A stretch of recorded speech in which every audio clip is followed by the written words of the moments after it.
सब पत्रकार बंधुओं का स्वागत है। हमें पता है कि आजकल बहुत दौड़ भाग है आपको। आपका धन्यवाद। हमारे बीच में एक बहुत वरिष्ठ नेता हैं, कांग्रेस वर्किंग कमेटी के मेंबर हैं, 2 बार राज्यसभा के सदस्य हैं और कांग्रेस प्रेसिडेंट मल्लिकार्जुन खड़गे जी के ऑफिस को देखते हैं। जम्मू कश्मीर और देश के राजनीतिक हालात की बहुत जानकारी रखते हैं। डॉली शर्मा जी पिछले कुछ दिनों से आप देख रहे हैं हमारे नेशनल मीडिया कोऑर्डिनेटर हैं जम्मू के लिए। अनिका मल्होत्रा जी भी नेशनल मीडिया कोऑर्डिनेटर यहाँ जम्मू को देखते हैं। वेद महाजन जी हमारे सबका MLC हैं और वाइस प्रेसिडेंट हेडक्वार्टर के इंचार्ज हैं। कपिल सिंह जी, नीरी गुप्ता जी, पांशु जी। मैं रिक्वेस्ट करूँगा नासिर सर से कि वो आपको जो है वो दिखाती हूँ। वेद महाजन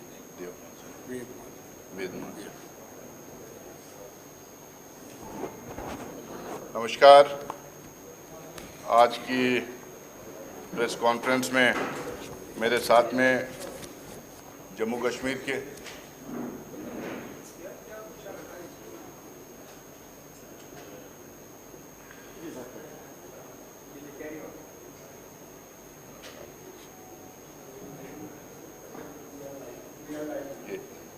he was on ANC.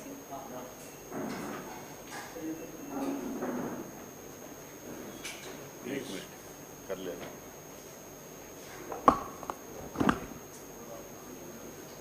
नमस्कार। आज की प्रेस कॉन्फ्रेंस में आप तमाम लोगों का स्वागत। मेरे साथ में जम्मू कश्मीर के वरिष्ठ नेता रविंद्र शर्मा जी हैं, महाजन साहब हैं, हमारे AICC के मीडिया कोऑर्डिनेटर डॉली शर्मा जी हैं, अनिका मल्होत्रा जी हैं, प्रणव जी हैं, कपिल जी हैं, हमारे नीरज गुप्ता जी हैं और तमाम मीडिया के साथियों। जैसा आप तमाम लोगों को पता है कि बहुत सालों के बाद जम्मू कश्मीर में चुनाव हो रहा है। अब चुनाव का प्रचार काफ़ी तेज़ी से पूरे जम्मू कश्मीर के रीजन में चल रहा है। कांग्रेस के, बीजेपी के और दूसरे पार्टियों के नेताओं लोग घूम फिर के अपना प्रचार कर रहे हैं। काफ़ी वायदे कई पार्टियों से किए जा रहे हैं, लेकिन हम लोगों को पहले तो ये देखना पड़ेगा कि पिछले 8 साल, 9 साल, 10 साल से जो सरकार, भारतीय जनता पार्टी की जो सरकार रही है और जो प्रॉक्सी रूल जो उनका गवर्नर के ऑफिस के द्वारा जो चल रहा है, इसका पहले असेसमेंट करना पड़ेगा कि यहाँ की जनता को कि कैसा ये पिछले 10 साल में इन्होंने क्या दिया है, कैसा रूल किया है। अभी जो कह रहे हैं कि हम ये करेंगे, वो करेंगे, बड़े बड़े वायदे कर रहे हैं, तो पहले हम लोग को देखना पड़ेगा क्या किया। पहली तो बात यह है कि बहुत टॉल क्लेम्स करके इन्होंने यहाँ पे गवर्नर रूल लगाया। उस टाइम पे मुझे याद है कई टेलीविज़न चैनल्स में, नेशनल टेलीविज़न चैनल्स में जम्मू कश्मीर हिंदुस्तान में अलग अलग पैरामीटर्स में कहाँ किस नंबर पे था।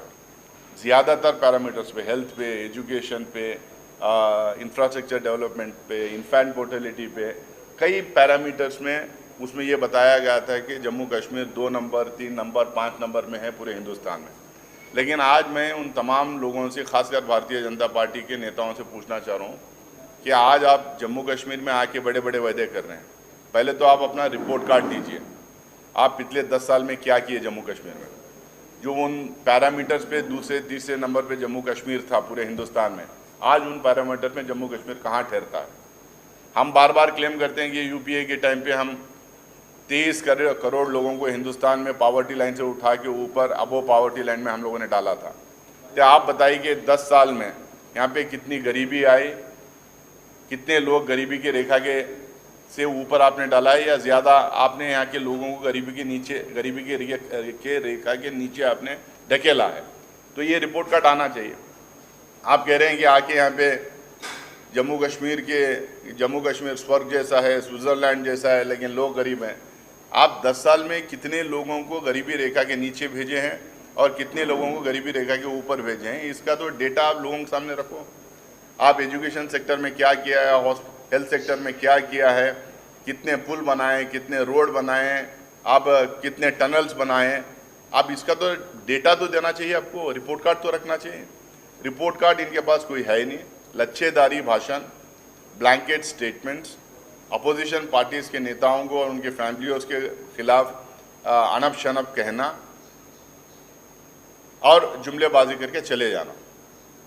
आज यहाँ पर हम बार बार ये कह रहे हैं कि आप इलेक्शन इतने दिन बाद करवा रहे हैं, आप लोगों को ये भी जानना चाहिए कि इलेक्शन अपने मन से करवा नहीं रहे। अगर इनका बस चलता और 5 साल 10 साल 20 साल जम्मू कश्मीर में चुनाव नहीं करवाते। सुप्रीम कोर्ट के डायरेक्शंस पे आज चुनाव यहाँ पे हो रहा है। सुप्रीम कोर्ट के डायरेक्शंस पे आज यहाँ पे चुनाव हो रहा है। आज जब चुनाव हो रहा है तो अलग अलग टैक्टिक्स इस्तेमाल करके छोटे मोटे पार्टियों को खड़ा करना, उनको शय देना, इंडिपेंडेंस को खड़ा करना, शय देना, और ये चाह रहे हैं कि यहाँ पे फ्रैक्चर्ड मैंडेट रहे, यहाँ पे चाह रहे हैं कि इनस्टेबल गवर्नमेंट रहे। क्योंकि भारतीय जनता पार्टी का जो तरीका है सत्ता हथियाना का अलग अलग स्टेट्स में, अगर आप देखें, कर्नाटका में इन्होंने किया, महाराष्ट्र में किया, मध्य प्रदेश में किया, गोवा में किया, मेघालय में किया, अरुणाचल प्रदेश में किया, बिहार में भी पहले किया था। तो ये अलग अलग स्टेट्स में इनका जो तरीका देखें तो ये चाहते हैं कि या तो इनकी सरकार बन जाए, अगर इनकी सरकार नहीं बन रही तो इनस्टेबल गवर्नमेंट रहे, फ्रैक्चर्ड मैंडेट लोग दें, ताकि ये अपनी गवर्नर को वहाँ पे अपने गवर्नर को इस्तेमाल करके, क्योंकि ज़्यादातर गवर्नर इन्हीं के हैं हर स्टेट में, सेंट्रल गवर्नमेंट द्वारा अपॉइंटेड हैं। गवर्नर की ऑफिस और गवर्नर का घर इस्तेमाल करके ये चाहते हैं कि वहाँ पे गवर्नमेंट की इंस्टेबिलिटी का फ़ायदा उठा के ये फिर से वहाँ पे या तो अपनी सरकार बना लें या नहीं तो फिर गवर्नर के थ्रू वहाँ पे मिसरूल करें, मिस गवर्नेंस करें। अब यहाँ पे इसी तरीके से एक वातावरण क्रिएट किया है कि कुछ इंडिपेंडेंट जीत के आ जाए, कुछ छोटे मोटे पार्टीज जीत के आ जाए, इनके कुछ जो सीट्स इनके आ जाएं, ये सब मिला के खिचड़ी या तो गवर्नमेंट बना लें या नहीं तो इंस्टेबल, अगर किसी दूसरों की सरकार भी बने तो इतनी इंस्टेबल रहे कि ये ऊपर से रूल करें।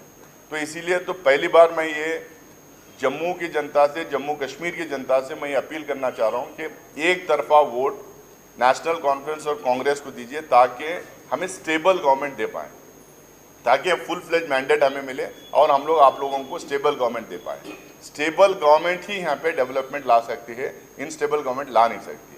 तो इनकी जो स्ट्रैटेजी है, इनकी जो टैक्टिक्स हैं, इस पर आपको देखना पड़ेगा। You have to read through this, you have to see through this कि ये इनकी स्ट्रैटेजी के इनस्टेबल गवर्नमेंट बनाना चाह रहे हैं।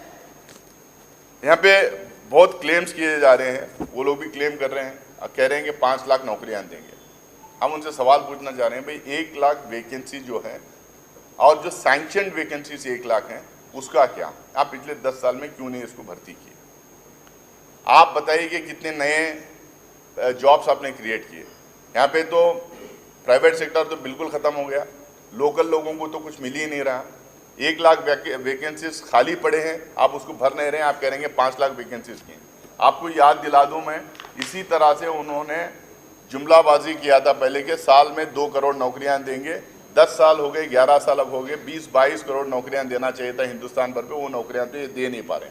लेकिन अब आप बताइए कि ये नौकरियां देने वाला जो मामला है, इसमें इन्होंने कितने नए नौकरियां क्रिएट किए हैं, कहाँ से नौकरियां देंगे? ये 1 लाख नौकरियाँ क्यों भर्ती नहीं किए? अनएम्प्लॉयमेंट रेट हिंदुस्तान में सबसे हाईएस्ट है, विमेन अनएम्प्लॉयमेंट रेट हिंदुस्तान में सबसे हाईएस्ट है, प्राइवेट सेक्टर में तो बिल्कुल कुछ है ही नहीं। दूसरा जो है, यहाँ पे जो थोड़ा बहुत जो बिजनेस हो सकता था, थोड़ा बहुत जो एम्प्लॉयमेंट क्रिएट हो सकता था, वो सारे ठेके बाहर के लोगों को दिया है। माइनिंग में ठेका बाहर के लोगों को, सैंड में ठेका बाहर के लोगों को, ग्रेवल में, और जितना कंस्ट्रक्शन एक्टिविटी थोड़ी बहुत भी वो चल रही थी उसमें सारे कॉन्ट्रैक्टर्स बाहर के आके रहेंगे। तो बाहर के लोगों को लेके आके, अपने क्रोनी कैपिटलिस्ट फ्रेंड्स को, अपने क्रोनी फ्रेंड्स को लेके आके यहाँ पे आप उनको ठेके देंगे तो यहाँ के लोगों को कहाँ का बिजनेस मिलेगा और कहाँ की नौकरी मिलेगी? ऊपर से गवर्नर हाउस एक करप्शन का अड्डा बन गया। करप्शन केसेस इतने भी हैं। पहले तो यहाँ पे जो गवर्नर थे,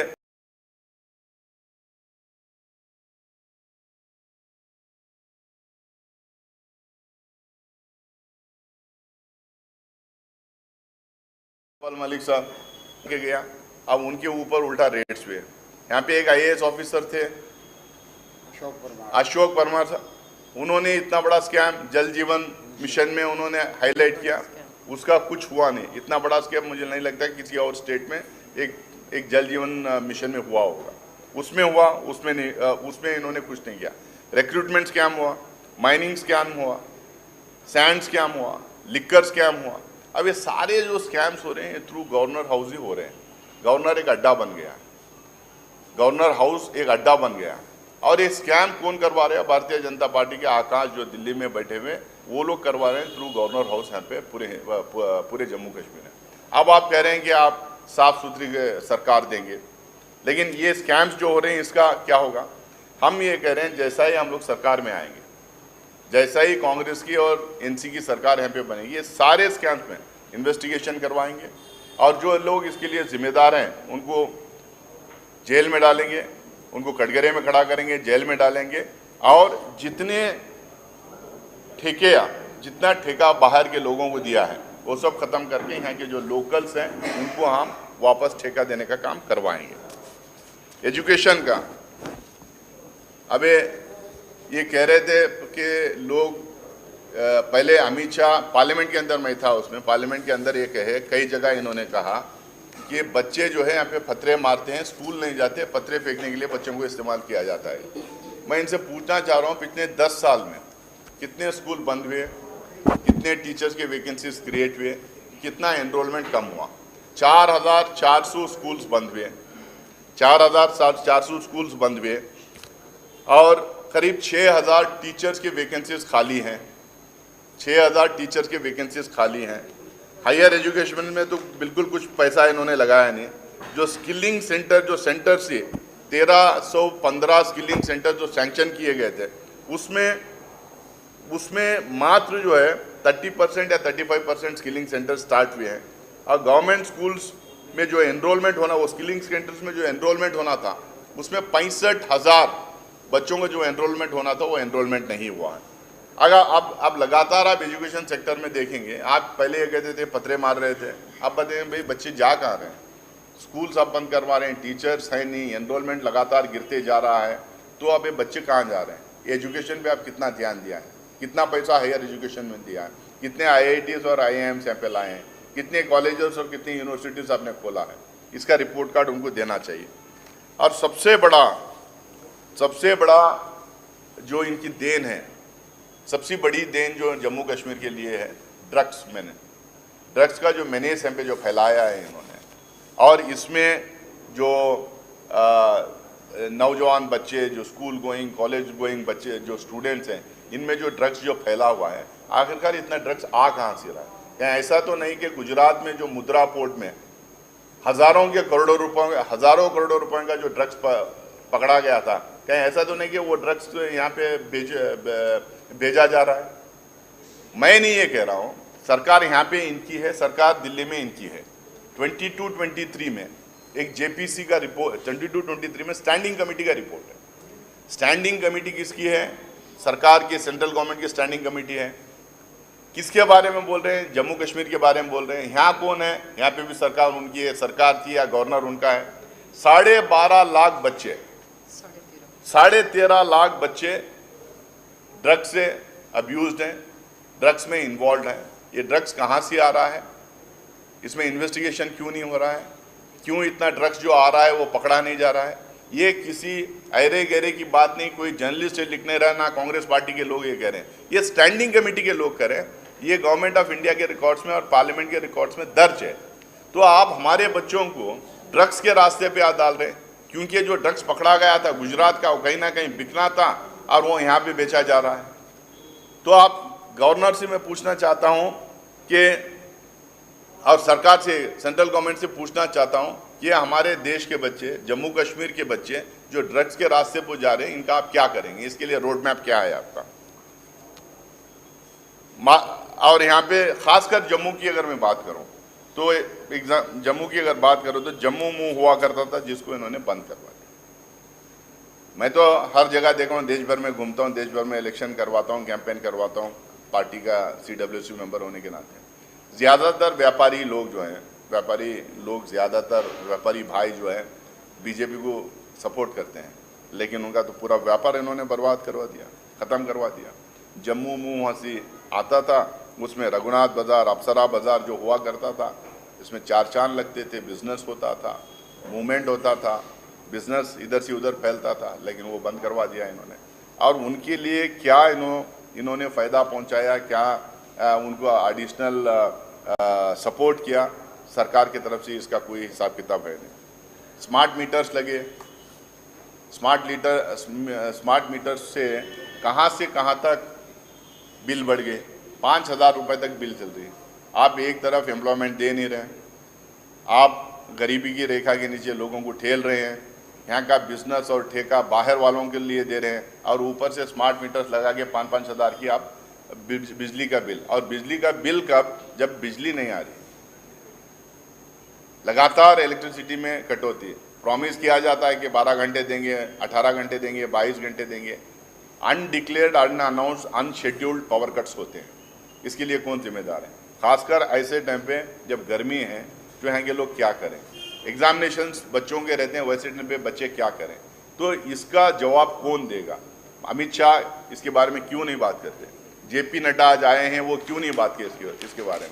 नितिन गडकरी तो खुला बोल के चले गए कि मैं गलत बयानबाजी नहीं करूँगा, मैं झूठे वायदे और अनाउंसमेंट नहीं करूँगा। तो इसका मतलब जितने झूठे वायदे कर रहे हैं जेपी नड्डा जितने वायदे कर रहे हैं, अनाउंसमेंट कर रहे हैं अमित शाह जी और नड्डा जी, इसका मतलब नितिन गडकरी कह रहे हैं, वो खुद ही मान रहे हैं कि सब झूठे वायदे करके जा रहे हैं, बड़े बड़े अनाउंसमेंट ये करते हैं, कुछ होता नहीं, ये खुद ही मान रहे हैं। वाटर स्केर्सिटी तो आपको पता है, ना बिजली ना पानी, ना बिजली ना पानी, ना सड़क, ना पुल, ना टनल, ना मकान, ना एम्प्लॉयमेंट, और उसके बावजूद आप कह रहे हैं कि लोग आपको वोट दें। कैसा लोग वोट देंगे? नितिन गडकरी ने बताया कि स्विट्जरलैंड की तरह है, पर जनता गरीब है। भाई आप 10 साल में जनता को आपने ठेला है, गरीबी की रेखा के नीचे 10 साल में आपने जनता को ठेला है। तो इसके अलावा बहुत सारा यहाँ पे नैरेटिव बन रहा है। हमारे कांग्रेस प्रेसिडेंट कल यहाँ पे थे, आप सारे लोग वहाँ पे थे, तो उसमें उन्होंने अनाउंसमेंट किया है। पहले भी श्रीनगर में जब आए थे तो गारंटीज उनके द्वारा ही अनाउंस करवाया गया था। हम लोगों ने बहुत क्लियरली बोला है कि जो जम्मू कश्मीर के महिलाएं हैं उनको फ़ायदा पहुंचना चाहिए। जो बुजुर्ग महिलाएं रहेगी उनको 3,000 रुपये हम हर महीना उनके अकाउंट में डालेंगे, और जो सेल्फ हेल्प ग्रुप्स के जो महिलाएं हैं उनको 5 लाख रुपए तक का हम लोग इंटरेस्ट फ्री लोन देंगे। इंटरेस्ट फ्री लोन 5 लाख रुपए तक देंगे। हेल्थ सेक्टर में हम लोगों ने कहा है कि 25 लाख रुपए तक का इंश्योरेंस, 25 लाख रुपए तक का इंश्योरेंस देंगे। हर तहसील में मोबाइल क्लिनिक यानी कि एम्बुलेंस रख के मोबाइल क्लिनिक हम लोग स्टार्ट करेंगे। हर डिस्ट्रिक्ट में सुपर स्पेशलिटी हम लोग हॉस्पिटल बनाएंगे, और ताकि हेल्थ सेवा जो है तेज़ी से पहुँचे। हमने कहा कि आधे घंटे में हमारे डॉक्टर्स पहुँच जाए, यानी तो हमारी मोबाइल वैन पहुँच जाए, हर घर तक हम अच्छा सा स्वास्थ्य और अच्छे से इलाज करने की सेवा पहुंचाने की हम कोशिश करेंगे। दूसरा, हम लोगों ने कहा कि ये जितने स्कूल्स बंद हुए हैं ये स्कूल्स हम ओपन करेंगे। जितने वैकेंसी टीचर्स के हैं उसको टीचर्स की वापस उनको बहाल करेंगे। हम एडिशनल स्कूल्स खोलेंगे, एडिशनल कॉलेजेस खोलेंगे, और हर घर तक हम तालीम पहुँचाने का काम हम करेंगे। ये हमारा ये है। हम लोगों ने ओबीसी के लिए कहा है। ये बहुत कह रहे हैं कि ओबीसी कांग्रेस पार्टी आएगी तो आरक्षण छीन लेगी, डरा रहे, डराना, धमकाना, डिवाइड करना, लड़वाना, इनका काम यही है। लेकिन कांग्रेस पार्टी हमेशा उन तमाम लोगों के साथ खड़ी हुई है जो डिसएडवांटेजेस सिचुएशन में इस देश में पैदा हुए हैं। जो लोग जिनको level playing field by birth नहीं मिलती है, वैसे लोगों के साथ हमेशा खड़ी हुई। इसीलिए राहुल गांधी जी और मल्लिकार्जुन खड़गे साहब लगातार ये बोलते भी हैं, और हम लोग पार्लियामेंट इलेक्शन के टाइम पे ऐलान भी किया कि हम कास्ट सेंसस करवाएंगे, ताकि कास्ट सेंसस के थ्रू हम लोगों को ये पता चले किस जात में कितनी तरक्की की है, किस जात में कितने ग्रेजुएट्स हैं, कितने पोस्ट ग्रेजुएट्स हैं, कितना इनकम है, कितनी ज़मीन है, कितनी लैंड होल्डिंग है, कितना बिजनेस करवाते हैं। ताकि हमें डेटा अगर मिले तो हम लोगों को आसान होगा उन कम्युनिटीज़ को टारगेट करके उनको स्कीम्स बनाने के लिए, प्रोग्राम्स बनाने के लिए, और उनकी तरक्की करवाने के लिए। तो हम जब पूरे ऑल इंडिया लेवल पे हम कह रहे हैं कि हम कास्ट सेंसस करवाएंगे, हम कह रहे हैं कि ऑल इंडिया लेवल पे हमने पार्लियामेंट इलेक्शन में मुद्दा बनाया था कि constitution, democracy, reservation, caste census ये सब होना चाहिए करके, और कॉन्स्टिट्यूशन बदलने की, रिजर्वेशन बदलने की आज के दिन कोई बात करता है? कौन बात किया था? मोहन भागवत कौन है, आरएसएस के चीफ है, उन्होंने कहा था रिजर्वेशन खत्म होना। राजा भैया ने कहा था रिजर्वेशन खत्म होना। इनके एक सांसद कर्नाटका, मेरे स्टेट से आते हैं, अनंत कुमार हेगड़े, यूपी के एक सांसद, उन्होंने कहा था रिजर्वेशन खत्म हुआ। इनके लोग जब कहते हैं रिजर्वेशन खत्म होना, कोई क्लैरिफिकेशन इनके नेताओं से नहीं आती।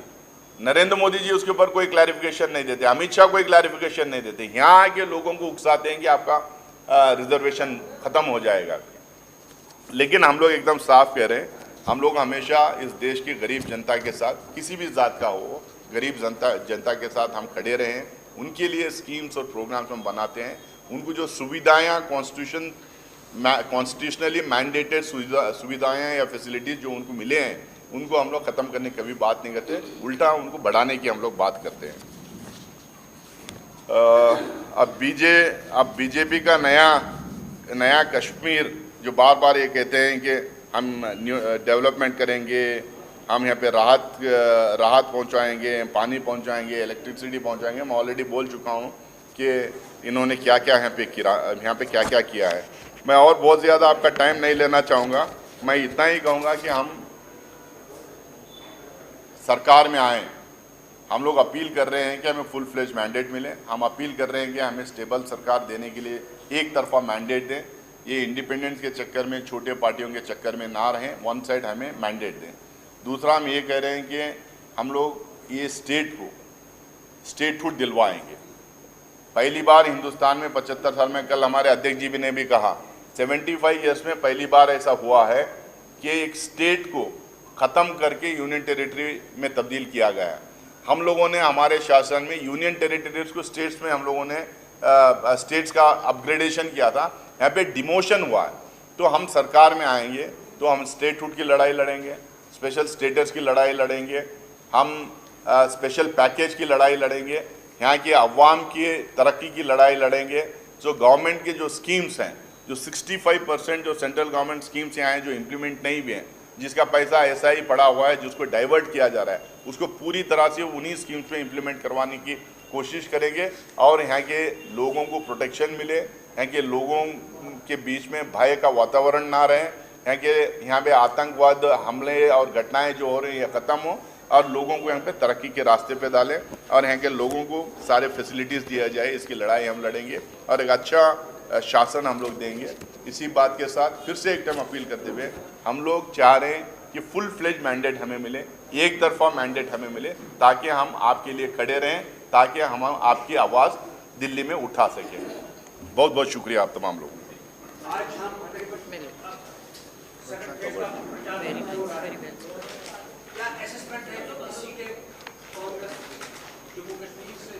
देखिए, हमें सरकार बनाने के लिए जितनी सीटें चाहिए उतनी सीटें कांग्रेस को और एनसी को मिलेंगी, लेकिन हम अपील कर रहे हैं कि हमें बड़ा मैंडेट दीजिए ताकि हम आपकी आवाज़ बन सकें दिल्ली में, हम आपकी लड़ाई लड़ सकें और हम लोग अनइंटरप्टेड 5 साल यहाँ पे अच्छा गवर्नेंस और अच्छा रूल यहाँ पे कर सकें। मेरा एक सवाल रहेगा, संतोष साहब बोलिए। अमेरिका की एक समन भेजे हैं जो सुरक्षा सलाहकार जो अजीत डोभाल का और पूरब जो है राह के प्रमुख हैं कि उन्होंने अमेरिका के एक नागरिक, वो लाभार्थी है, वहाँ पे उसकी नागरिकता है, उस संबंध भेजा 21 दिन में जवाब दें क्योंकि उसकी हत्या के बीच में ये शामिल है। क्या कहेंगे? नोटिस दिया है उसका जो मुद्दा थी अजीत डोभाल को, आपको ये जानकारी है? देखिए, इसकी एक्चुअली मुझे जानकारी है नहीं, मैं इसकी जानकारी लेके आपको बताऊंगा, नहीं तो हमारे शर्मा जी बाद में आपको देखिए, इसमें हमारे डिप्लोमेटिक रिलेशंस इन्वॉल्व हैं, फॉरेन पॉलिसी इन्वॉल्व है, तो मुझे बिना जानकारी मुझे नहीं लगता कि मुझे इस पर स्टेटमेंट करना है। मैं ज़रूर जानकारी करके कांग्रेस पार्टी का स्टैंड उसके ऊपर क्लियर कराऊंगा।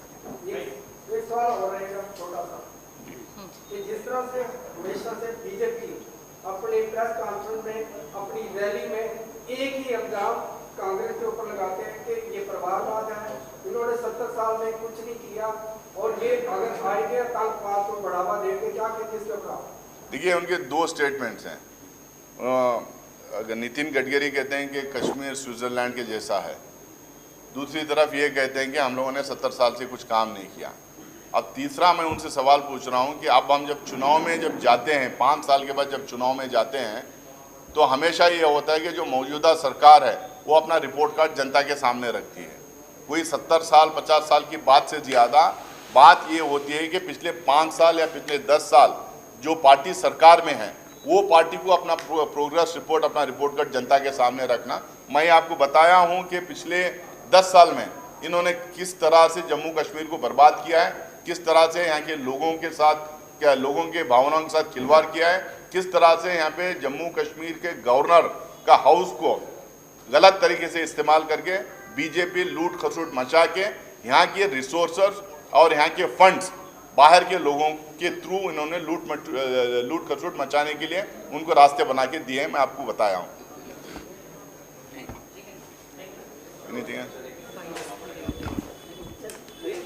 जी खड़े हो ना।